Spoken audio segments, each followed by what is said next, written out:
आजाद हुआ? 15 अगस्त 1947 को। आजादी के बाद पहली बार तिरंगा कहां फहराया गया? राजधानी दिल्ली में लाल किले के प्राचीर पर। अब मुश्किल सवाल, इस काम के लिए लाल किले को ही क्यों चुना गया? जवाब लंबा है, इसलिए चलेंगे इतिहास पर। 12 मई की तारीख थी, साल था 1639, जब मुगल बादशाह शाहजहां ने लाल किले की नींव रखी थी। यहाँ से शुरुआत हुई एक अफसाने की, जिसमें बादशाह था, साजिशें थी, क्रांति थी और था एक मुकदमा। अफसाना साल दर साल बदलता रहा, किरदार बदलते रहे, लेकिन मंच एक ही रहा, लाल किला। क्या है लाल किले का इतिहास? जानेंगे जश्न आजादी के आज के पहले एपिसोड में। नमस्कार, मेरा नाम है वंशिका।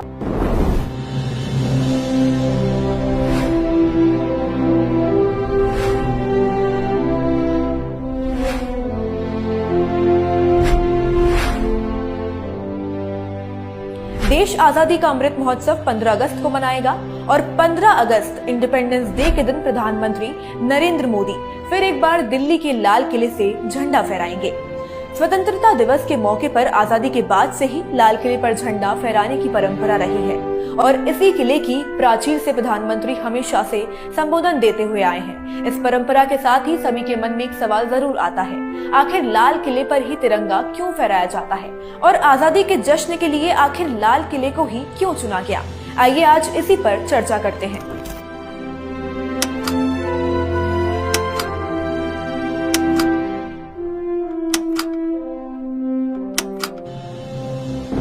दरअसल इसकी कोई सटीक वजह या फिर कोई लिखित दस्तावेज तो नहीं है, लेकिन ऐसे कई कारण रहे हैं जिसकी वजह से लाल किले पर तिरंगा फहराने की एक परंपरा बन गई है। लाल किले पर झंडा क्यों फहराया जाता है, ये समझने से पहले लाल किले के बारे में जान लेना जरूरी है, क्योंकि जब तक इसके महत्व के बारे में नहीं जान लेंगे तब तक आपके सवाल का जवाब नहीं मिल पाएगा। लाल किले का निर्माण किसने करवाया, ये तो हमने बचपन में ही पढ़ा था कि शाहजहां ने कराया था। तब से ही लाल किले की सत्ता के केंद्र के तौर पर स्थापित रहा है।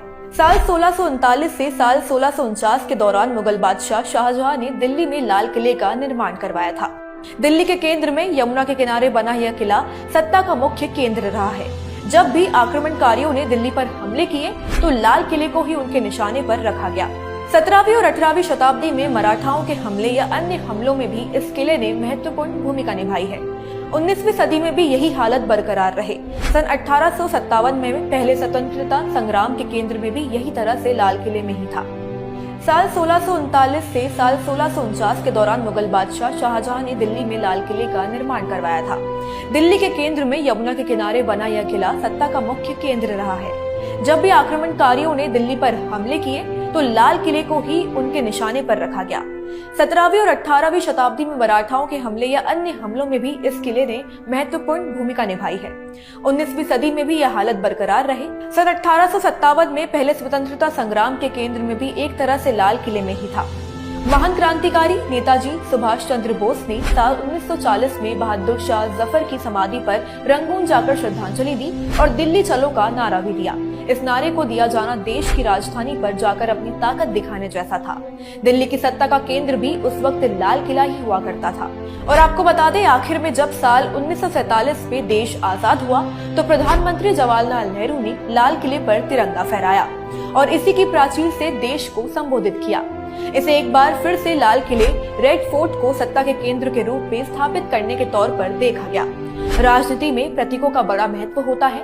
यही वजह रही है कि जवाहरलाल नेहरू ने प्रधानमंत्री के तौर पर यहाँ झंडा फहराया। इसके बाद लाल बहादुर शास्त्री हो या फिर इंदिरा गांधी और अब नरेंद्र मोदी, यही परंपरा चलती आ रही है। तो बस आज के वीडियो में इतना ही। जल्दी अगले एपिसोड में आपसे मुलाकात होगी।